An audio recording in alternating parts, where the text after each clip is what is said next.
Alhamdulillahi Rabbil Alameen Wassalatu wassalamu ala Sayyidil Mursalin Amma ba'd fa'udhu billahi minash shaitanir rajim Bismillahir Rahmanir Rahim Salatu wassalamu alayka ya Rasulallah wa ala alika wa ashabika ya Habiballah Salatu wassalamu alayka ya Nabi Allah wa ala alika wa ashabika ya Nur Allah Madani channel বাংলার আমার প্রিয় দর্শক শ্রোতা আপনাদের সকলকে জানাই আন্তরিক শুভেচ্ছা ও মোবারকবাদ। আলহামদুলিল্লাহ, মাদানী চ্যানেল বাংলার ইলমে দ্বীন শেখার এক অন্যতম মাধ্যম। মুসলমান আজ মাদানী চ্যানেলের মাধ্যমে কোনো না কোনোভাবে আল্লাহ পাকের দয়ায় মাদানী চ্যানেলের আয়োজনকৃত অনুষ্ঠানের মাধ্যমে দ্বীন শেখার সুযোগ পাচ্ছে। তো তারই ধারাবাহিকতায় আমাদের মাদানী চ্যানেল বাংলার সাপ্তাহিক ধারাবাহিক অনুষ্ঠান আল্লাহ তাআলার বন্ধু। আমরা আল্লাহ তাআলার বন্ধু অনুষ্ঠানে আমরা চেষ্টা করি আল্লাহওয়ালা যারা ছিলেন, যারা আছেন, তাদের জীবনী তুলে ধরার এবং আমরা তাদের মাধ্যমে আমাদের নিজেদেরকে সংশোধন করার এক প্রয়াস আমরা এই অনুষ্ঠানের মাধ্যমে চেষ্টা করি।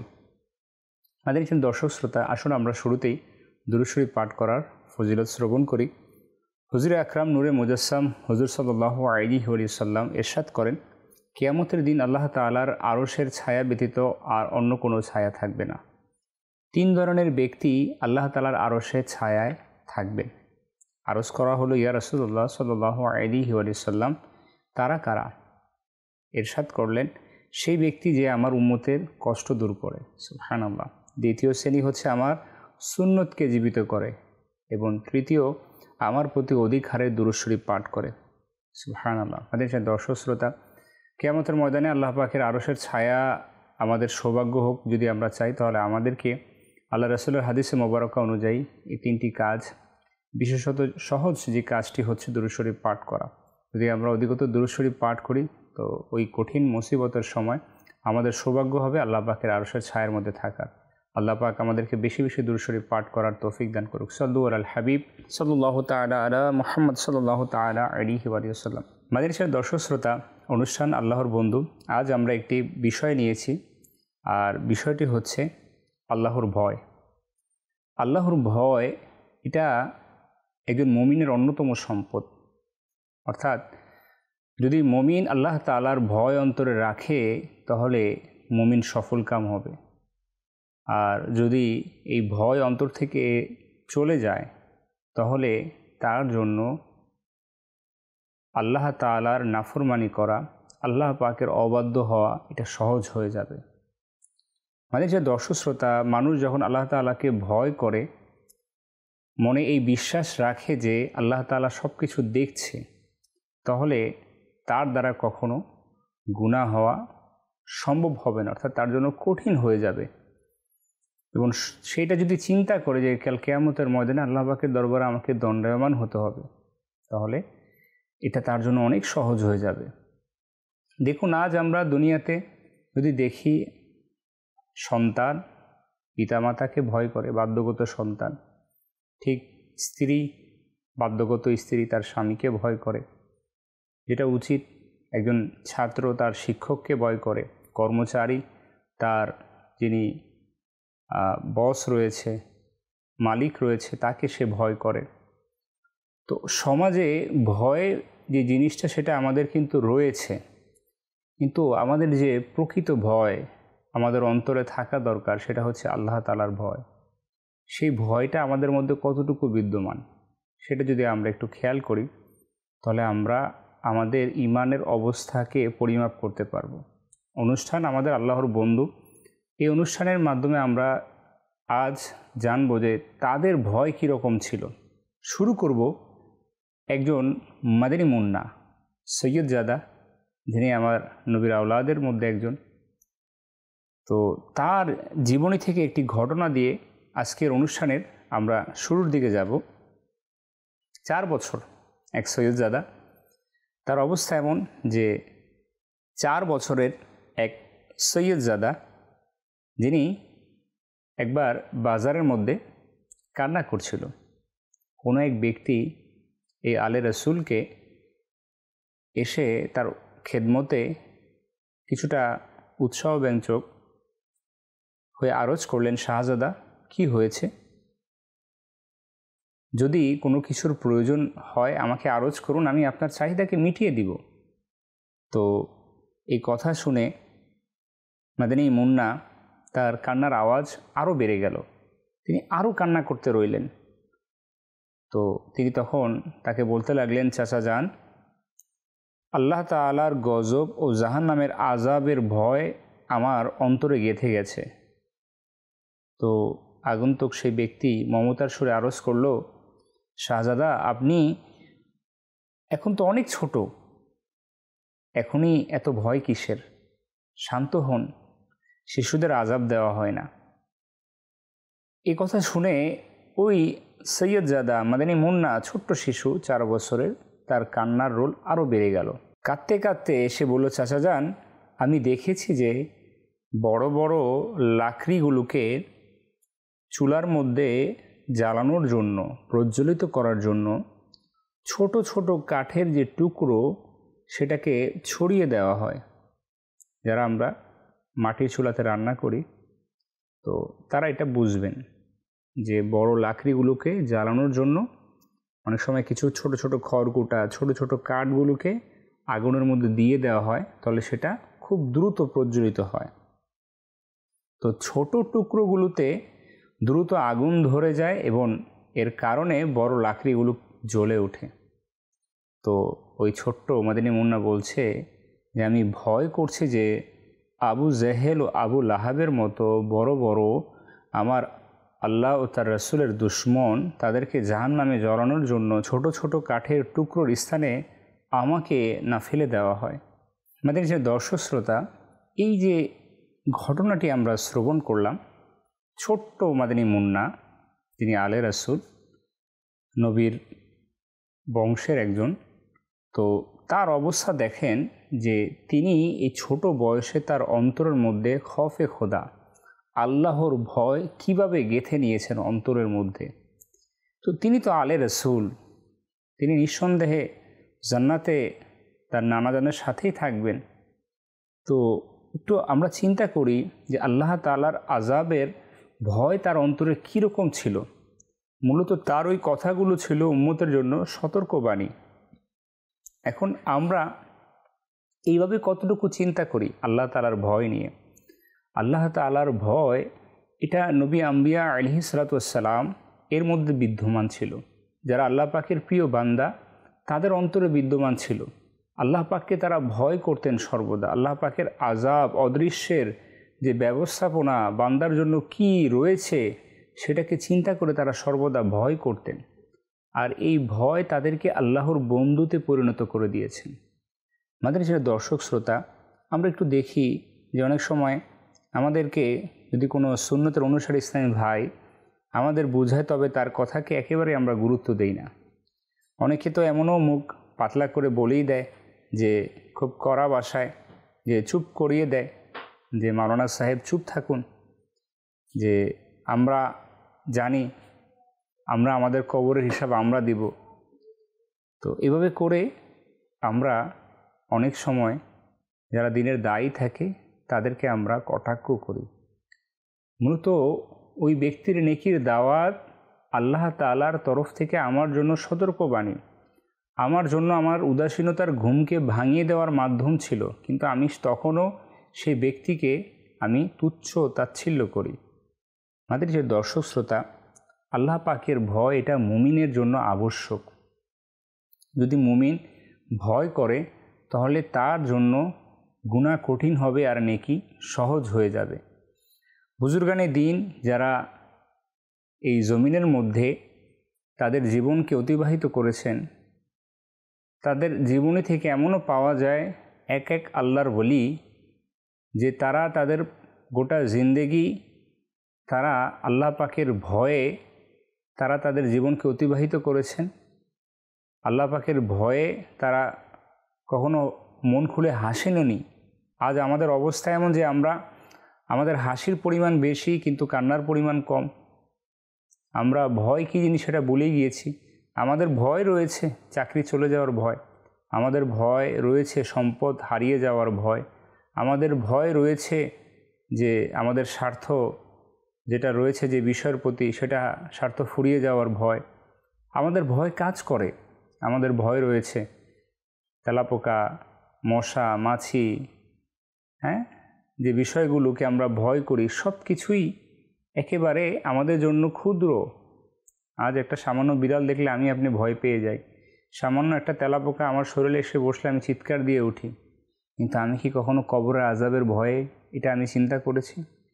আমি কি কখনো জাহান্নামের আযাবের কথা চিন্তা করেছি? আল্লাহ পাকের সামনে দণ্ডায়মান হওয়ার পর আমার অবস্থা কীরূপ হবে আমি কখনো ভয়ে এইভাবে চিন্তা করেছি? ভয় আমার অন্তরে এনেছি?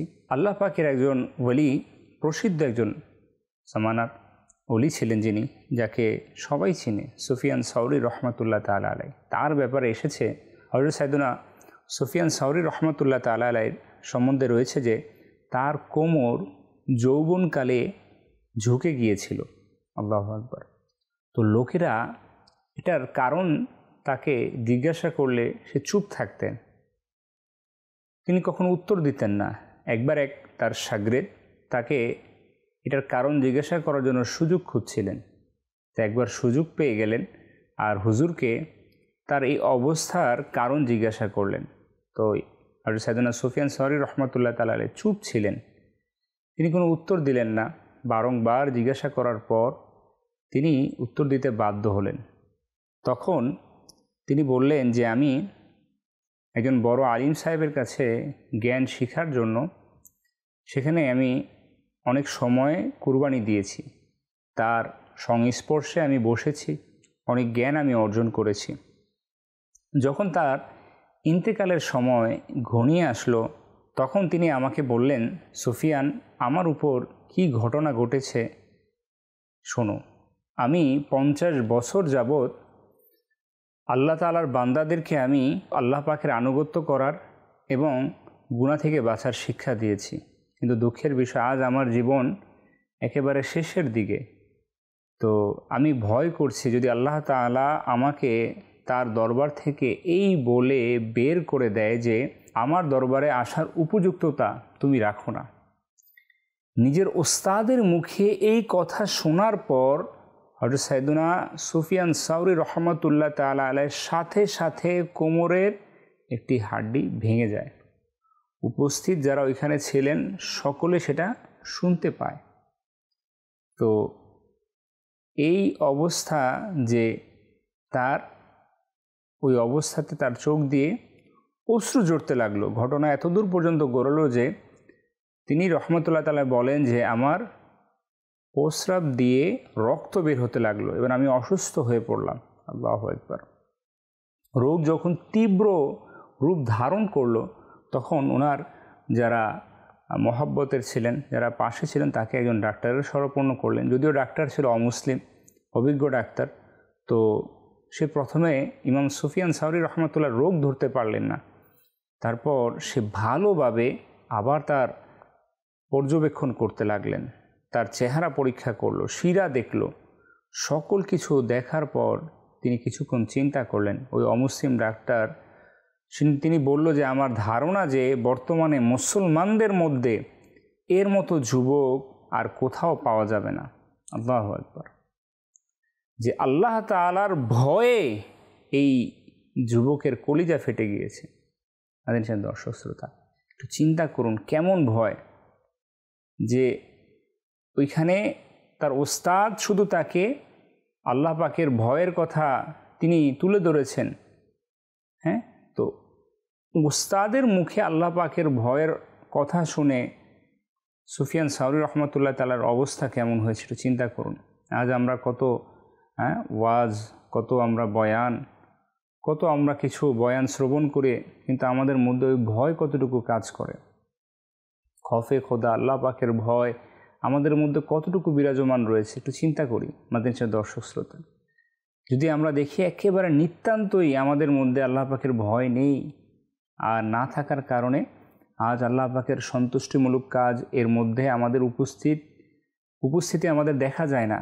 যেখানে আল্লাহ পাকের নারাজি, আল্লাহ পাকের অসন্তুষ্টি রয়েছে, সেই কাজের মধ্যে আমাদের উপস্থিতি দেখা যায়। আমাদের দর্শক শ্রোতা, আল্লাহ তাআলা কোরআনুল কারীমের মধ্যে অসংখ্য আয়াতের মধ্যে আল্লাহ পাক বান্দাকে আযাবের কথা আল্লাহ পাক বর্ণনা দিয়েছেন, জাহান্নামের আযাবের কথা, আল্লাহ তাআলার কঠোরতার কথা। এই কথাগুলোর, এই আয়াতগুলো আল্লাহ পাকের আমাদের জন্য শিক্ষা হচ্ছে, যাতে করে আমরা আল্লাহকে ভয় করি, আল্লাহর আযাবকে ভয় করি। আমাদের অদৃশ্যে কি লেখা হচ্ছে এটা আমরা জানি না। আমরা জানি না যে আমাদের অবস্থা কি হবে। আমরা ভয় করি যাতে করে আল্লাহ তাআলা আমাদের উপর দয়া করে, রহমত করে। আল্লাহ সুবহানাহু ওয়া তাআলা কোরআনুল কারীমের গুনাহগারদের জাহান্নামে যন্ত্রণাদায়ক শাস্তি দেওয়া হবে এই বিষয়ে একটি আয়াতে মোবারকা নাজিল করেন। 11তম পারার সূরা ইউনূসের 27 নম্বর আয়াতের মধ্যে ইরশাদ করেন, কানজুল ঈমান থেকে যার অনুবাদ, এবং যারা মন্দ অর্জন করেছ সুতরাং মদের প্রতিফল অনুরূপী, আর তাদেরকে লাঞ্ছনা ছেয়ে বসবে, তাদেরকে আল্লাহর শাস্তি হতে রক্ষা করার কেউ হবে না, যেন তাদের চেহারাগুলোকে অন্ধকার রাতের টুকরোগুলো দ্বারা আচ্ছাদিত করা হয়েছে। তারাই দোজখবাসী, তারা তাতে সর্বদা থাকবে। আল্লাহু আকবার।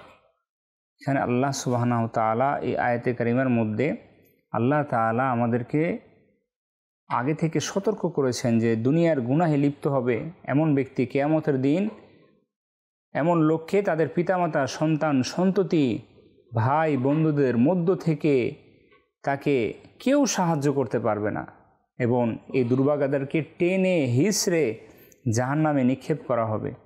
এরূপ অপরাধীর যদি ঈমান সহিত মৃত্যু না হয়ে থাকে তবে তাদের ঠিকানা চিরস্থায়ী জাহান্নামী বানিয়ে দেওয়া হবে। আমাদের সাথে দর্শক শ্রোতা, এই যে আয়াতে মোবারকা, এরকম অসংখ্য আয়াতে মোবারকা রয়েছে যার অনুবাদগুলো যদি আমরা দেখি তাহলে আমরা বুঝতে পারবো যে আল্লাহ তাআলা সেদিন কীরূপ কঠোর হবেন, এবং কার জন্য কঠোর হবেন, যে দুনিয়াতে তার অন্তরের মধ্যে আল্লাহ পাকের ভয় না রেখে দুনিয়াতে সে বিন্দাস তার জীবনকে পরিচালিত করেছে, যা ইচ্ছা তা করেছে, হালালকে হালাল মনে করেনি, হারামকে হালাল মনে করে সে তার স্বার্থ আদায় করেছে, কুপ্রবৃত্তিকে সেটাকে মিটিয়েছে, সে যে মন যেটা চেয়েছে সে সেটাকে করেছে, আর এটার প্রতিফলন সে কাল কিয়ামতের ময়দানে মাআযাল্লাহ যদি ঈমান ব্যতীত মৃত্যুবরণ করে তাহলে তার জন্য চিরস্থায়ী জাহান্নামী তাকে বানিয়ে দেওয়া হবে। এই আয়াতে মোবারকাগুলো আমাদের জন্য ভয় নিয়ে আসার কথা ছিল, কিন্তু আমাদের ভয় কোথায়? আজ আমরা জানি মানুষ মাত্রই মরণশীল, আমরা জানি কবরের মধ্যে আযাব আছে, কিন্তু আমাদের ভয় কোথায়? মৃত্যুর সাকারাতের কষ্ট, এটার ভয় আছে, কিন্তু এটার ভয় আমাদের মধ্যে কোথায়? যদি এভাবে করে আমরা চিন্তা করি তাহলে দেখব যে আমাদের ভয় একেবারেই নেই পরকালের ব্যাপারে। কিন্তু আল্লাহওয়ালা, আল্লাহর বন্ধু যারা হয়েছেন তাদের মধ্যে আল্লাহ পাকের ভয় এমন ছিল যে তারা দুনিয়াতে আল্লাহকে রাজি খুশি করে গিয়েছেন।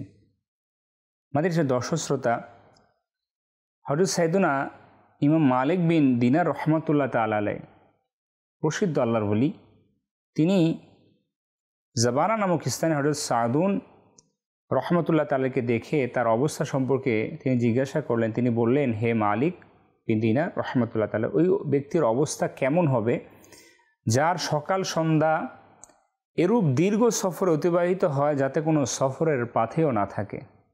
তো চিন্তা করি, আমরা খুব মনোযোগ সহকারে ঘটনাটি শ্রবণ করি, তাহলে আমরা কিছু শিখতে পারবো। এবং তাকে মানুষের মধ্যে ন্যায় বিচারকারী রব তাআলা আল্লাহ তাআলার দরবারে দাঁড় করানো হবে। এ কথা তিনি বলে তিনি উচ্চ স্বরে কাঁদতে লাগলেন, এবং হযরত মালিক বিন দিনার রহমতুল্লাহ বলেন, আমি তাকে কান্না করার কারণ জিজ্ঞাসা করলাম যে আপনি কেন কান্না করছেন? তো তিনি বললেন, আমি দুনিয়ার লোভে কাঁদছি না, এবং আমি মৃত্যুর ভয়ও কাঁদছি না, আর বিপদের কারণেও কাঁদছি না, বরং আমি তো আমার জীবনের ওই দিনগুলোর জন্য কাঁদছি যা আমি ভালো কাজ করতে পারিনি। খোদার কসম, আমার তো পাথেয় সংকট, সফলতা থেকে দূরত্ব এবং কঠিন ঘাটি আমাকে কাঁদাচ্ছে। আমি জানি না যে জান্নাতে যাব নাকি জাহান্নামে। হযরত মালিক বিন দিনার রহমাতুল্লাহ তাআলা আলাইহি বলেন, আমি এই প্রজ্ঞাময় কথা বললাম, লোকেরা তো আপনাকে পাগল মনে করে। তখন তিনি বললেন যে তুমিও দুনিয়াদারদের মতোই ধোঁকায় পড়ে গেছো, যদিও বা আমার মধ্যে জান্নাতীদের মতো কোনো গুণ নাই, কিন্তু আমার অন্তর, শিরা, মাংস, রক্ত এবং হাড়ে আল্লাহ তাআলার ভালোবাসা খচিত হয়ে গেছে। সুবহানাল্লাহ। আমি এই দয়াময় আল্লাহর ভালোবাসায় বন্দী হয়ে আমি উম্মাত রয়েছি। মাদ্রাসা দর্শক শ্রোতা, আল্লাহ পাকের ভয় এর ব্যাপারে অসংখ্য ঘটনা কিতাবের মধ্যে এসেছে, যেই ঘটনাগুলো আমাদের ঈমানকে তাজা করে দেয়। তেমনই একটি ঘটনা বনী ইসরাইলের এক আবিদের ব্যাপারে এসেছে। বনী ইসরাইলের এক আবিদ, তিনি আল্লাহ পাকের অনেক প্রিয়ভাজন নেককার বান্দা ছিল। তো ওনার জীবনে একটা সময় কিছুটা রোজগারহীনতা চলে আসলো, গরিবত্ব, অসহায়ত্ব জীবন চলে আসলো। তো তিনি অনেক সন্তানের পিতা ছিলেন। অসহায় যখন হয়ে গেল, দুর্বলও হয়ে গেল, তখন তিনি তার জওজাকে, তার স্ত্রীকে, তখন কারো কাছে সাহায্য চাওয়ার জন্য তাকে অনুপ্রেরণা দিল, তাকে উপদেশ দিল, না হলে সন্তানদের খাবার দাবারের ব্যবস্থা কিভাবে হবে। তো যখন স্ত্রীকে বলল, ওই আবিদের যিনি জওজা স্ত্রী ছিলেন তিনিও খুব নেককার ছিলেন। তিনি বাধ্য হয়ে কারো দরজায় হাত পাতার জন্য বের হয়ে গেলেন। তখনকার জামানার এক ব্যবসায়ী ছিল, ওই ব্যবসায়ীর কাছে তিনি শরাপন্ন হলেন এবং হাত পাতলেন, তার অবস্থা খুলে বললেন।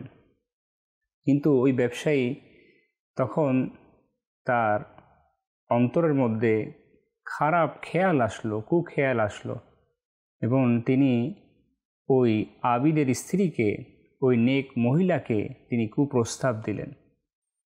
ওই আল্লাহ তাআলার বান্দি একেবারে এমন অবস্থায় যে ঘরে ফিরে গেলে সন্তানদের মলিন চেহারা, ক্ষুধার্ত চেহারাগুলো দেখবে, স্বামীর অসহায়ত্ব দেখবে, আবার হাত পাততে গেলে নিজের ঈমান, নিজের আমল আবরুর সব কিছু চলে যাবে।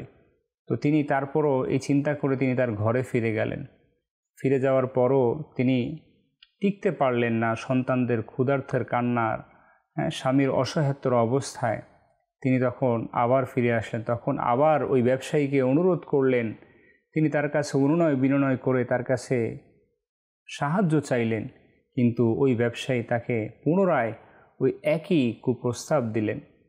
আমাদের যে দর্শক শ্রোতা, যখন ওই আল্লাহর বান্দি সে না চাইতেও রাজি হয়ে গেল, তখন একটি ঘরের মধ্যে তারা প্রবেশ করলেন এবং ওই মহিলা তখন ওই অবস্থায় তার শরীর থরথর করে কাঁপতে লাগলো, সে কান্না করতে লাগলো। তখন ওই ব্যবসায়ী তাকে বলতে লাগলো, তুমি কি কারণে কান্না করছো? তোমার এই অবস্থা কেন? তুমি কেন কাঁপছো? তখন সে বলতে লাগলো যে আমার ভয় এই জন্য যে আমার আল্লাহ আমাকে দেখছে, আমার আল্লাহ আমাদেরকে দেখছে যে আমরা খারাপের দিকে অগ্রসর হচ্ছি। আল্লাহ পাকের দয়া হলো ওই ব্যবসায়ীর অন্তরের মধ্যে। সে তৎক্ষণাৎ তওবা করে নিল এবং তাকে অসংখ্য মালামাল দিয়ে তাকে সেখান থেকে বিদায় করে নিল। দেখুন মাদ্রাসা দর্শক শ্রোতা, আল্লাহ পাকের ভয় অন্তরে যখন চলে আসে, সত্যিকারের তওবা যখন নসিব হয়, আল্লাহ পাক তাকে কেমন দয়া করে। যখন ওই ব্যবসায়ী তাকে সেখান থেকে ছেড়ে দিলেন এবং তাকে তার সাহায্য পূরণ করে দিলেন, আল্লাহ পাক কেমন দয়া করলেন, মুসা আলাইহিস সালামের কাছে ওহী প্রেরণ করলেন যে অমুক ব্যক্তিকে, অমুক ব্যবসায়ীকে আমার সালাম জানাও এবং তাকে গিয়ে সুসংবাদ দাও যে আমি তার গুনাহগুলোকে মাফ করে দিয়েছি। সুবহানাল্লাহ। মুসা আলাইহিস সালাম ওই ব্যবসায়ীর কাছে আসলেন এবং তাকে সালাম দিলেন আল্লাহ পাকের তরফ থেকে এবং তাকে জিজ্ঞাসা করলেন, তুমি এমন কোন আমল করেছো যে আমলের কারণে আল্লাহ তাআলা তোমাকে সালাম প্রেরণ করেছে, তোমার গুনাহগুলোকে মোচন করে দিয়েছে? তখন সেই ব্যবসায়ী বলতে লাগলো, হে আল্লাহর নবী, আমার এমন কোনো আমল নেই, আমি এমন কোনো আমল করিনি। হ্যাঁ, কিন্তু ওই দিন এমন পরিস্থিতিতে আমি নিজেকে দাঁড় করিয়েছিলাম, কিন্তু ওই সময় ওই আল্লাহর বান্দির আল্লাহর ভয়ের কথা তার জবান থেকে শোনার পর আমার অন্তরে আল্লাহ পাকের ভয় সৃষ্টি হয়ে যায় এবং আমি তওবা করি। মাদ্রাসার দর্শক শ্রোতা, এরকম ভয়, যেই ভয় আমার আপনার জন্য গুনাহ থেকে বাঁচার মাধ্যম হবে, গুনাহ আদম সন্তানের দ্বারা হয়ে যাবে, তওবাও আদম সন্তানকে করতে হবে। যদি আমি আপনি তওবা থেকে দূরে সরে যাই, তাহলে শয়তান আমার আপনার জন্য আরও সহজ হয়ে যাবে, জাহান্নামের দরজা আমার আপনার জন্য আরও সহজ হয়ে যাবে। মাদ্রাসার দর্শক শ্রোতা, আল্লাহর বন্ধু যারা ছিলেন তারা ঠিক এই কাজটাই করেছেন। তাদের সামনে গুনাহও হাজির হয়েছে, তৎক্ষণাৎ তারা তওবাকেও নিজের মধ্যে আপন করে নিয়েছে, যার জন্য আল্লাহ পাক তাদের উপর রাজি খুশি হয়েছে। আমাদের উদ্দেশ্য এই প্রোগ্রামের মাধ্যমে আল্লাহর বন্ধু যারা ছিলেন, আল্লাহ পাকের নেক বান্দা যারা ছিলেন, তাদের জীবনী থেকে আমাদের শিক্ষা নেওয়া এবং অন্তত আল্লাহর বন্ধুদের গোলাম যাতে হই, তাদের মহাব্বত ভালোবাসা পোষণকারী যাতে হতে পারি, সেই চেষ্টা যাতে আমরা করতে পারি। আমাদের যে দর্শক শ্রোতা, আমরা আরেকটি ঘটনা শ্রবণ করি। হযরত সাইয়েদুনা সারখুল জু তাবেঈ রহমাতুল্লাহ তাআলা আলাইহি এত দীর্ঘ নামাজ তিনি আদায় করতেন যে তার পা ফুলে যেত এবং তা দেখে তার পরিবারের কেউ কেউ কান্না করত, যে এমন অবস্থা হতো। একদিন তার মা তাকে বলল, আমার ছেলে, তুমি তোমার দুর্বল শরীরের প্রতি একটু মনোযোগ হও, এত কষ্ট দিও না নিজেকে নিজে। তো তোমার কি এর প্রতি সামান্য দয়া হয় না? কিছুক্ষণের জন্য আরাম তো করে নাও। আল্লাহ তাআলা কি জাহান্নামের আগুন শুধুমাত্র তোমার জন্য সৃষ্টি করেছেন, যে তুমি ছাড়া আর কেউ এতে যাবে না? তিনি উত্তর দিলেন যে, আম্মাজান, মানুষের সর্ব অবস্থায় লড়াই করে যাওয়া উচিত, কেননা কিয়ামতের দিন দুইটি বিষয় তো হবে, হয়তো আমাকে ক্ষমা করে দেওয়া হবে অথবা আমাকে আটকানো হবে। যদি আমাকে ক্ষমা করে দেওয়া হয় তবে তো শুধু আল্লাহ পাকের দয়া এবং রহমতি হবে, আর যদি আমি আটকে যাই তবে তা ন্যায় বিচারই হবে। সুতরাং এখন আমি আরাম করব না নিজের নফসকে মারার পুরোপুরি চেষ্টা করতে থাকব? যখন তার ওফাতের সময় নিকটবর্তী হলো, তখন তিনি কান্নাকাটি শুরু করলেন। লোকেরা জিজ্ঞাসা করল, আপনি তো সারা জীবন সাধনা, রিয়াজত, ইবাদত করেছেন, তো আপনি এখন কিসের জন্য কাঁদছেন? তখন তিনি বললেন, আমার চেয়ে বেশি কার কান্না করার আছে যে আমি 70 বছর পর্যন্ত যে দরজায় কোরআন এনেছি আজ তা খুলে দেওয়া হবে, কিন্তু জানি না জান্নাতের খুলবে নাকি জাহান্নামের। যদি আমার মা আমাকে জন্ম না দিত, আমাকে এই দিন দেখতে হতো না। আল্লাহু আকবার। হিকায়াতুস সালেহিন কিতাবের মধ্যে এই ঘটনাটি রয়েছে। আমাদের সেই দর্শক শ্রোতা, কেমন মায়ের সন্তান ওই আল্লাহর ওলি হযরত সাইয়েদুনা সারখুল জু তাবেঈ রহমাতুল্লাহ তাআলা আলাইহি, তারা তাদের জীবনকে কিভাবে পরিচালিত করেছেন। তাদের নামাজের কারণে, তাদের ইবাদতের কারণে মায়েরা, পরিবারের সদস্যরা কান্না করত। আজ আমাদের অবস্থা, আমাদের খারাপ ব্যবহারের কারণে আজ আমাদের মায়েরা, আমাদের পরিবারেরা তারা কান্না করে। আজ আমাদের খারাপ আচরণের কারণে আমাদের সমাজের মানুষ আমাদেরকে আজ অসম্মান করে। আমাদের যে দর্শক শ্রোতা, একটু চিন্তা করি যে আল্লাহ ওয়ালারা কেমন ছিলেন, তারা তাদের জীবনকে কিভাবে পরিচালিত করেছেন, আর আজ আমরা আমাদের জীবনকে কিভাবে পরিচালিত করেছি। আল্লাহর নবী হুজুরে পাক সাল্লাল্লাহু তাআলা আলাইহি ওয়াসাল্লাম, তিনি আল্লাহকে ভয় করেছেন, যিনি কুল কায়নাতের মালিক ও মুক্তার, যিনি জান্নাতের মালিক ও মুক্তার। তো তিনি নবী দুনিয়াতে আল্লাহ পাককে ভয় করেছেন, আর আমরা তার উম্মত হয়ে আল্লাহকে ভয় করি না। কতটা দুর্ভাগ্য আমাদের জন্য। আল্লাহর নবীর সাহাবী যারা ছিলেন, তারা সর্বদা এই শিক্ষায় শিক্ষিত দীক্ষিত ছিলেন। হযরত সাইয়েদুনা আবু বকর সিদ্দিক রাদিয়াল্লাহু তাআলা আনহু, তিনি আল্লাহকে ভয় করেছেন। তিনি তার মাথার উপর পাখিকে চড়তে দেখে আল্লাহ পাকের ভয়ে বলেছেন, যদি আমি পাখি হতাম। তিনি পাখিকে উদ্দেশ্য করে বলেছেন, পাখি, তুমি কত সৌভাগ্যবান, হ্যাঁ, তোমার হিসাব নিকাশ হবে না, কিন্তু আমি আবু বকর সিদ্দিকের হিসাব নিকাশ হবে। ফারুকে আজম রাদিয়াল্লাহু তাআলা আনহু, তিনি ইটকে দেখে বলেছেন, যদি আমি ইট হতাম। তাদের অন্তরের মধ্যে কেমন খৌফে খোদা ছিল। আমাদের সেই দর্শক শ্রোতা, আল্লাহর ভয় এটা আমাদের জন্য খুব জরুরি। আল্লাহর ভয়ে কান্না করা এটা আমাদের জন্য অনেক বড় বরকতময় বিষয় হবে কাল কিয়ামতের ময়দানে, যখন আমার আপনার মুসিবতের সময় আসবে। যদি আমি আল্লাহ পাকের ভয়ে আজ দুনিয়াতে কান্না করি, ওই কান্নার পানি আমার আপনার জন্য জান্নাতে যাওয়ার জারিয়া হয়ে যাবে, মাধ্যম হয়ে যাবে। তোমাদের সেই দর্শক শ্রোতা, আল্লাহর বন্ধু, এই অনুষ্ঠানে আমরা আজ শুনতে পারলাম আল্লাহর ভয় এর বিষয়। যতটুকু আমরা শুনেছি আমরা নিয়ত করি এর উপর আমরা আমল করব। আল্লাহর ভয় আমরা আমাদের অন্তরে গেঁথে নেব। এই জন্য আমাদেরকে আল্লাহ পাকের আযাব এর ব্যাপারে বেশি বেশি আমাদেরকে জানতে হবে। আমাদেরকে কবরের অবস্থার সম্পর্কে আমাদেরকে জানতে হবে। আল্লাহ পাকের শাস্তি কি রয়েছে এগুলো আমাদেরকে শুনে শুনে আল্লাহর ভয় আমাদের অন্তরে সৃষ্টি করতে হবে। তাহলে আমাদের পক্ষে সম্ভব হবে আল্লাহ তাআলার ভয় নিয়ে দুনিয়া থেকে বিদায় নেওয়া। আজ আমরা আমাদের অনুষ্ঠান এখানেই সমাপ্ত করব। আগামী অনুষ্ঠান দেখার দাওয়াত জানিয়ে এখানেই শেষ করছি। ভালো থাকবেন, সুস্থ থাকবেন, মাদানী চ্যানেলের সঙ্গে থাকবেন। সাল্লাল্লাহু আলাল হাবিব সাল্লাল্লাহু তাআলা আলা মুহাম্মদ সাল্লাল্লাহু তাআলা আলাইহি ওয়াসাল্লাম।